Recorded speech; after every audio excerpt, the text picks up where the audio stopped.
Yeah, it's September 21st, I believe, Monday.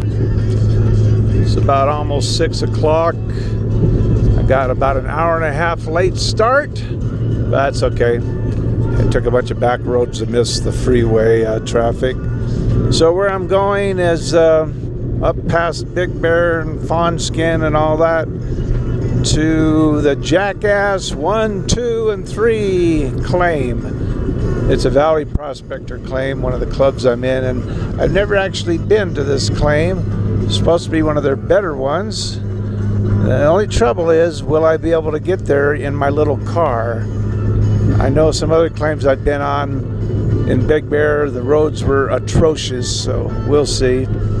I just had my Jeep still loaded with stuff from this Randsburg that we went to. Let's see, is this the way I go? Running Springs, I think? Okay, hopefully. Hopefully I'm going the right. Oh, looks like this area where the claim is where they had that fire recently. Wonder if the claim post got burned down. Well, I'll see if I can figure it out.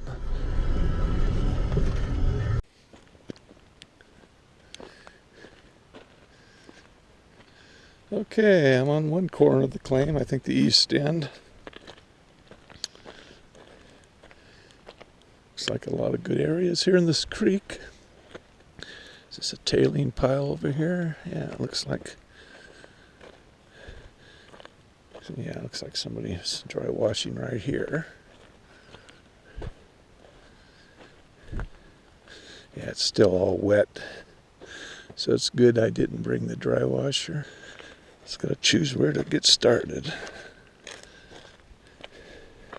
Since I gotta carry buckets to the car, that'll be the determining factor. How far do I want to carry 5-gallon buckets? I might have to start going to those 3-gallon buckets. That might be better for an old guy like me. Okay. A lot of bees up here. I'm in so many different clubs, so whoever claims on, I wear if I have one of their t-shirts, the t-shirt for that club. So this is Valley Prospectors.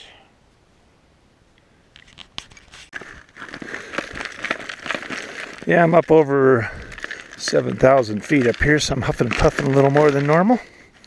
But you can see there's no way you're going to dry wash this stuff right at the moment. It's just too wet.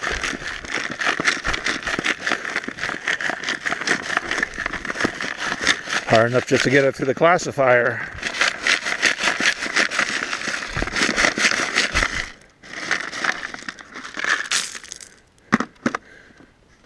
I'm assuming I'm not losing any big nuggets in the classifier. What I'll do, since I don't have my Gold Bug 2 with me for gold, I've got the Go Find 60 with me, the Mine Lab, and I can actually use that to run it over my tailings there from the classifier.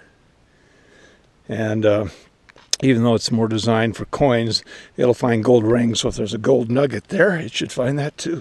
Yeah, the deeper I go, the wetter it gets, so it's getting harder and harder to classify it. I mean, I can do it, it's just going to take a little longer, and I've got like 12 or 13 buckets to fill, so I'll be here a while. This is my first bucket, still only about 3/4 of the way. It's been a while since I had to carry buckets any distance to the car. So I'm really out of shape. I was never really in shape anyway. So this will be my workout at the gym, I guess.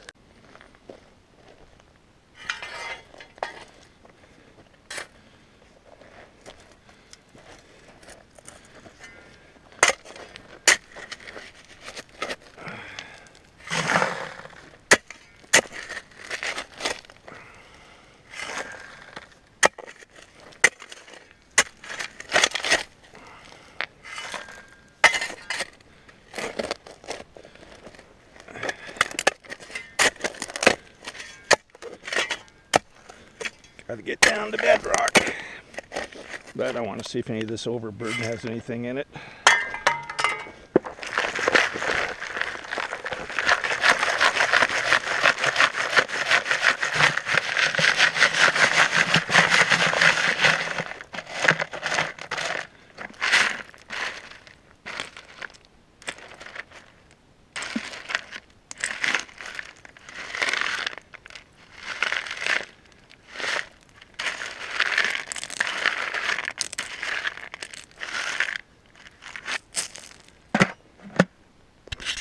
Yeah, I was on a little false bedrock for a while, so hopefully there'll be some gold in that, but let's see, how far down am I here now? Yeah, 3 or 4 feet.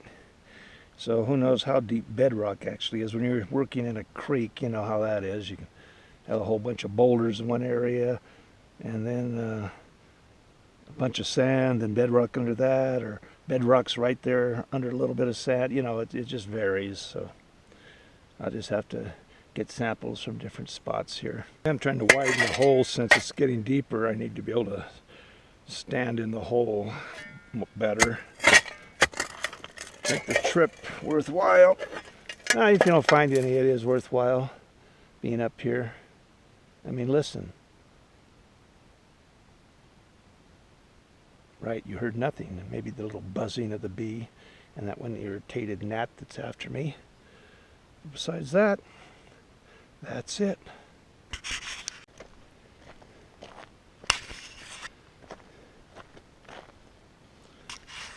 And I think with this bucket, that gets me like halfway done. Probably before I leave, I'll get a little sample by this big boulder. Now, people that are just learning to prospect, they're probably thinking, there's a boulder, the gold's going to be right here. Well, there could be some here. But what it has a tendency to do, without being able to see how the water was flowing, whether it was going all the way over the top most of the time or going around the sides, what it was doing, let's say it's mostly going over the sides. So what happens, it comes around to the front here, and it forms like an eddy. It's kind of swirling around, slowing down. And since it's slowing down right here, before it starts up fast again, the gold's going to drop and end up probably under there or right over here someplace, sometimes on the sides. So I'll probably get a little sample out of there too.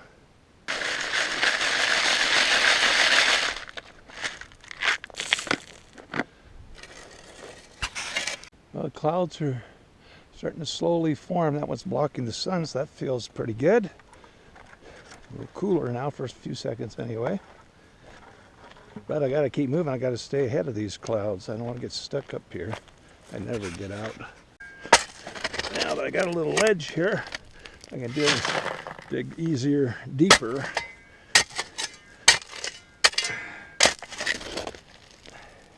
It doesn't keep caving in on me, which I see over there. It's already starting to fall a little bit.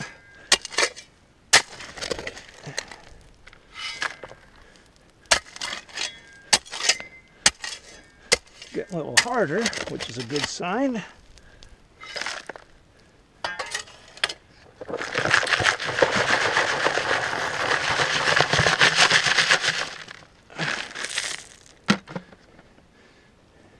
They had it was a 4.0 or 4.3 or some earthquake up here about a week ago. I actually felt it in Menifee. It just went zit, and that was it, just for a second. I'm getting down to the point where you can actually see different layers now. Well, you can't see it though because the dirt keeps covering everything over, but it's like underneath these rocks there's a little bit of a tertiary layer there, little pieces of gravel and that's compacted into there.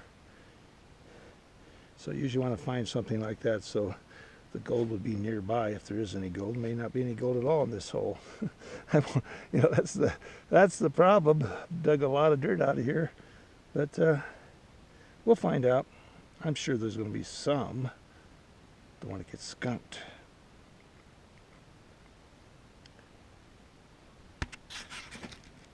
Okay, that's going to be my last bucket from this hole.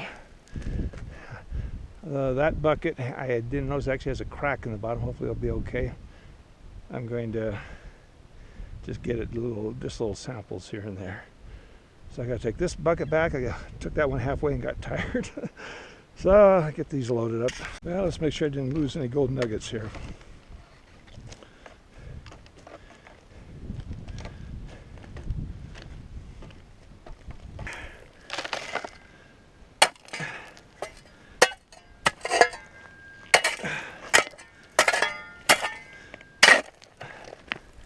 That should do it.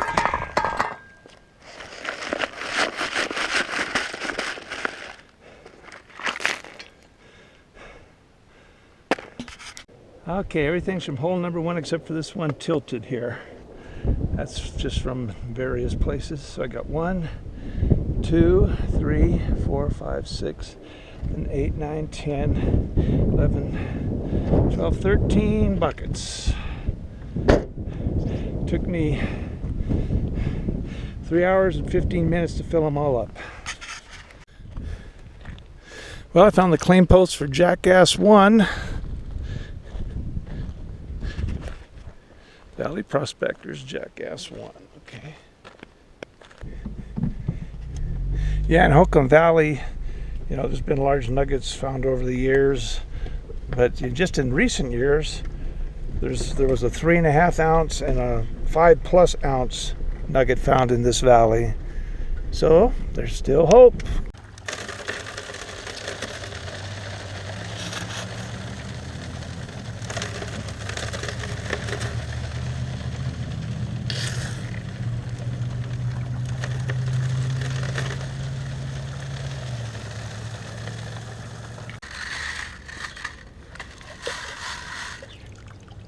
So you always want to classify your classified materials down smaller. And I classified it to 1/2 inch when I put it in the buckets. Now I have it down to 1/4 inch. And that way it helps to stratify everything easier. Make sure that there aren't going to be big pieces that are going to knock the gold out of the pan. It'll all be this, you know, approximately the same size. Well, I wish you could fill up the buckets as quickly as you can empty them.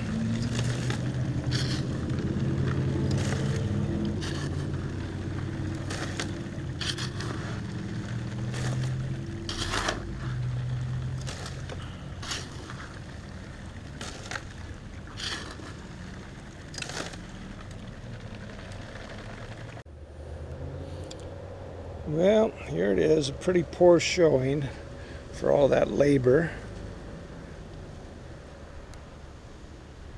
See if I can get in the sun more. Okay, there we go. Yeah, 13 buckets, that's all I got. So it looks like I picked the wrong spot. That's why it's so important, if you're set up to do it, to sample. And then if you do not get anything, go on to another hole. Anyway, that's the end result.